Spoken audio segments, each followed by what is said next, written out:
Oh my God! When this ended and, they said they had one more thing, for a second I was like, well, what are we missing? I feel like we would have known about something big that they have up their sleeves. Like an Xbox handheld. There was a teaser that better be there. It wasn't there. Get out of here. And then you saw the red and I thought, oh, Gears 6. And it's not that my anticipation or excitement completely dissipated, but I thought, well, it's Gears 6. I kind of expected this. But when it turned out that Gears 6 was actually a prequel called Gears of War E-Day, and you got young Marcus and Dom in that expertly put together trailer.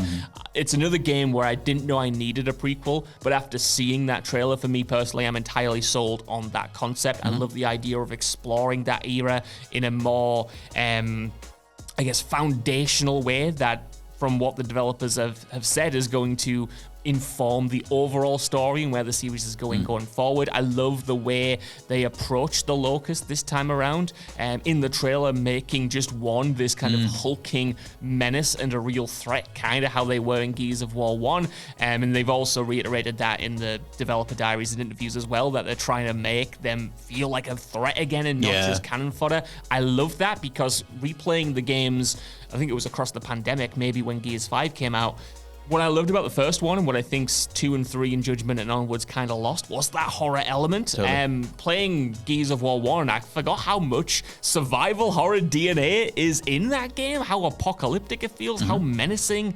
everything and oppressive that game feels. So if they can get that back and give us this sort of, a blend between the Gears of War architecture that we know and love, the bombed out cities, the kind of desolate landscapes, with a civilization that was previously, thriving, or at least healthy, or at least existing. And I have nothing but good things to say about this. I know you're more tepid on it than I am, though. No, only like by a hair. Like I did. It's only just because I have a default thing with prequels where I'm like, how much can you do? But I think in Gears' case, it's been so long since Gears 5. Was that 2019 or 2018? Yeah, 2019, I think. It feels like ages. Maybe even 2018. Actually, no, 2018. I think it was 2018. Yeah. Either way, it's been a while. And the way they edited the trailer, where I was like, is that going to be Marcus? Like, is he growing his hair up because he's like retired? And then like, no, sorry, I don't want to interrupt you with just a nonsense thing, but I thought when he pulled off his hat, I thought the do-rag. Sorry, when they pulled it off, I was like, Marcus has a full head of hair. Yeah, that just I was like, I never imagined you with a. What do you mean you got a hairline? He has like a little like sort of like sense. Fluffy buzz cut thing in Gears 3 when he slowly takes the do-rag off. But like in this one, because they edited it like that, I was like, okay, is this post? What's going on? It's obviously meant to make you think that. And then when the arm comes in and it was Dom, and I was like, whoa, what? Yeah, it's a prequel. And then when you mention the developers and what they've said in the interviews and stuff around this, mentioning the Locust is going to become a much bigger deal, doubling down on the horror side of things, but also confirming that the character models and the assets, it's all in-engine. The entire cinematic was made using in-engine assets, including, assumedly, that entire view of the city, which is really, really cool. I did laugh at them saying they'll delve into the origin of the Lancer. And I was like, I don't need that. I don't need to get that's a Han Solo, how to get his name thing. Yeah, I thought the exact thing. It's brilliant that Gears of War fiction takes place in a world where they've resorted to chainsaw guns. We don't need them looking at a chainsaw and a gun and being like, I know what you mean. I must admit, as a huge fan of the Retro Lancer from Gears 3 onwards, if that's the main weapon, and if we do see how that evolved into the proper Lancer that we know and love, I'm fine with that. I don't think it should be a big marketing bullet point for them to be like, hey, I bet you always wanted to know how we got this chainsaw on this gun. I don't need to know it, but the Retro Lancer with the bayonet, oh my God, that is just as satisfying as the chainsaw. I'm because they've said obviously they want to like not necessarily overhaul, but they're going to get stuck into the movement mechanics and make it more fluid and things like that. And I look forward to the next evolution of the cover shooter, because I miss that entire genre. And obviously it was so wide reaching, and it goes further back than Gears. Like you do have Operation Flashpoint on N64 and Kill Switch on the PS2, but like still it feels like we haven't had anything in that genre for so long, because it did get ironically so bolted down over time, where it was like you're hitting a button to take cover, you're trading fire, and that's it. And I like playing the angles game with enemies. Like The Division is one of the only franchises that kept it going. And they reduced it down to just taking cover and putting your special attacks and stuff out. But I hope there's more to it. I'm really interested to see what they do with it, because Gears 5 controversially perhaps opened up the player space and was less of a straightforward cover shooter, though it did have long sections that were in the classic Gears vein. So I wonder what they do with this. Are they going to continue opening up this city that we saw, or are they going to go back to that more linear sort of corridor shooter, cover shooter style? I'm happy with either. Do you care that they're not doing the end of the Cat trilogy? The Kate trilogy? Here's what I was about to ask you next. I do care, but I don't mind them taking detours on the way there. I want reassurance that they will eventually do a Gear 6 because I want to know what happens to those characters ultimately. But I find this fascinating. Like, I hope the answer isn't because Dom and Marcus sell copies. I hope that's not the answer to do a prequel. I hope there's a more creative reason as to why they've decided to do this now, because that intrigues me a lot. I hope it isn't just a corporate mandate. I hope they had a reason to tell this story before they do Gear 6. So that's a story element I'm kind of really, really intrigued by. But I hope they pull it off. I hope it does feel substantial, and I hope it does inform the end of the trilogy that hopefully they do eventually make, or maybe even the next chapter in the series. I don't know. I have a feeling, I had this back when Halo Infinite had its key art revealed, where I feel like Xbox are kind of rounding the wagons around getting their mascots back. And Fable doesn't really have anybody, but I like in the Fable trailer how they're sticking to that specific character and saying that this is the face of the new Fable, and you can customize them, whatever, but trying to get associated characters and imagery with a brand, because they lost that across the whole Xbox One era. Yeah. It was like, I remember there was a time where everyone joked about the Bionic Commando guy was on Xbox artwork, and it's like, that's not your guy. But whatever. In terms of Gears, like doing a prequel, resetting it back to Marcus and Dom, and then it'll have to predate even meeting Cole and Baird. So maybe you're just maybe you just do the two of them. I guess you have an excuse to put more characters in there.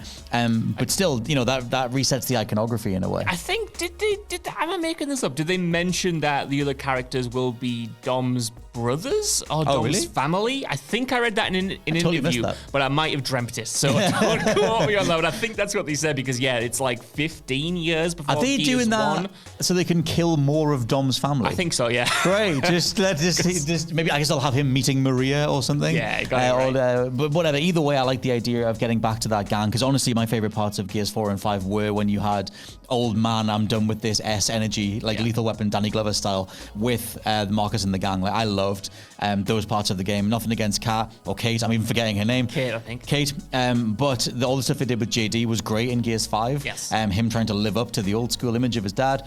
I liked all that stuff. I had problems with the way Gears, the open world stuff. So if they're just making a good Gears game, getting back to basics, revolutionize or at least do something with the cover mechanics and give us fun characters to play as, I'm kind of back in. Hell yeah, man. Like, it's been so long that you can do a proper version of that. 100%. And and have Marcus Phoenix alongside Master Chief and just be Xbox again. Yeah, I think it's impressive as well how, even though it's a prequel, even though it might, appear to be a spin-off because it doesn't have a number in the title, like, it feels so much more substantial already than Gears of War Judgment or anything like that ever did. Like, it feels, well, it is the next chapter in the story, the next mainline chapter, and I love how they've conveyed that through just one trailer alone. Yes. Like, they've made it feel important and impactful by barely showing anything, by having like a 2-minute trailer. It's like, you've done a good job. How it used to be there. done. It is. It absolutely is. The next one down, we mentioned Fable before, but let's talk about Fable. Super Hands is in Fable. Super Hands is in Fable.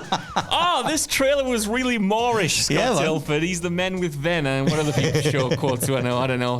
We all got swear words in. I popped for this, man. Like, the more I've seen from Fable, the more convinced I've been about it. Same. So to get a little glimpse of gameplay in this one, I'm all on board now. I'm boarding the Fable train, choo-choo. Yep. I want to play this game. I can't wait for this game. I thought it looked visually just completely lush. I love the look of the main character. I'm interested to see whether she has a sort of Geralt-style RPG personality where she's semi-defined, but you still have influence over her choices and can shape her in a classic RPG fashion. humor looks really good. You got Super Hands in there, even if he does look kind of weird in the trailer, especially when he's young. Yeah. But there's a big frog in there. Lovely landscapes. I want to play this game, Scott. I can't believe how I've never been a Fable guy, as you know. But I'm all in on this. I was all in on. I've always been all in on Fable, apart from Fable 3. But I love Fable 1 and 2. I still think Fable 2 is one of the best Xbox games of all time.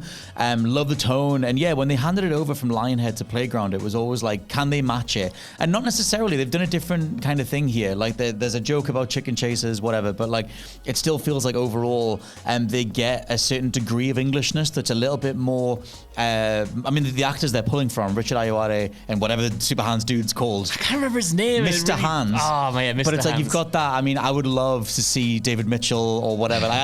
There's probably going to be a line with how many of the sort of 2000s era people that took off during that era, like is Peter Kay going to be in there, like whatever. But I feel like that is a continuation of English humor in a way that like old school Fable was playing more into the Monty Python in the 90s and late 80s stuff. A bit more slapstick, a bit more, I don't know, that whole era, John Cleese style. Totally. John Cleese himself is even in Fable 3. Whereas this feels like a bit more, like I said, 2000s, 2010s English humor, which I love. Like I like that style. It's a really great juxtaposition of styles, I think, because you have this, quintessentially fantasy British setting, if you will, but that's juxtaposed with the filming style, which is kind of like mockumentary in the way it constantly does these weird crash zooms in on characters. It's The Office, like it's Gervais and Merchant. And you've got the talking heads, the Richard Ayoade one, and now the Super Hands ones. Sorry to the actor, I wish I knew your name. I'll have a look at him. Get it up. And I think that's a cool way, Matt like you King. said. There he is, Matt King. I knew it was something like Big that. King. And I think it's a cool way to incorporate that British humor in a new way, and in a way that kind of feels fresh, because you rarely see those styles meshed together, but it's kind of working. I remember years ago when Escape from Monkey Island got remastered, and it was like that idea of like how hard it is to do a funny game. Like hardly anybody does genuinely well-written, humorous games because the timing is so hard, player agency might mess up the gag, whatever it is. It's very, very hard. And I can really think of something like High on Life or whatever that managed to get even close to it. Obviously, Tim Schafer stuff, Double Fine. But you see the failures so much more often, like Concord or anytime any kind of Forspoken, whatever, attempt at doing good comedy. Yeah. I feel like this knows exactly what it is, and then it's one of those things where even if it's not for you, at least it's a confident version of that style, so that people who do like it can get stuck in. That whole talking heads thing, chatty faces, you might say. I wonder how much that's just for the trailers. I can't. I don't think that's in. I don't know if that's like the actual story, because so much of Fable is customizing your character, and I don't even know if that main woman is the main woman or if she's just the trailer lady. Like I don't even know. No, I know it's. They do refer to her as she at one point. That's it, right? Yeah, and it does feel like they're centering the story around her. I would like that personally. I don't need a complete custom character, and I really like her design. I think she looks really cool. And overall, Scott, I just think there are enough mysteries left surrounding this game to get us interested, to intrigued to see which actor they put in the game next, or what do they reveal next. I just think it's a strong showing from Xbox, from like their core franchises. You said at the start of the video, Gears, Fable, Perfect Dark, all of them. I'm more convinced than ever that all of them can deliver in a major way, and all of them feel like events in a way that they didn't a few years ago. Like I think Fable's going to drop, and to have this reboot be like a huge RPG that can hopefully live up to the fidelity of this trailer, like that's a huge win if you get that right. Yeah, man. And when they show the gameplay, obviously the combat and stuff as well looks really slick. Like, I'm just curious.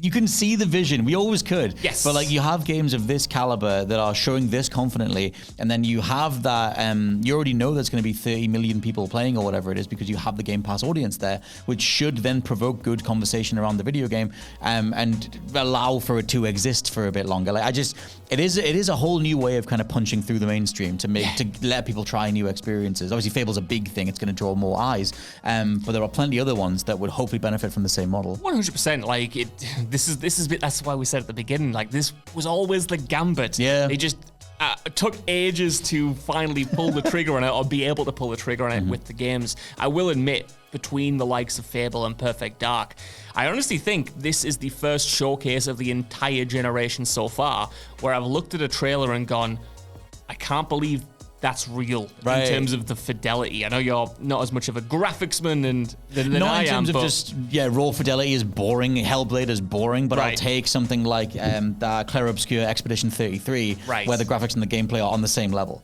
right. I just like I do like it when things are pretty, as you know. So I was looking at Fable's environments and animations and just the fidelity on show, thinking, is that real? Is that what it's going to look like? Because I almost don't believe it. And it's been so long since I've seen a next gen trailer and gone, like, that looks next gen to the point where I'm wary of it. Yes. It's kind of cool.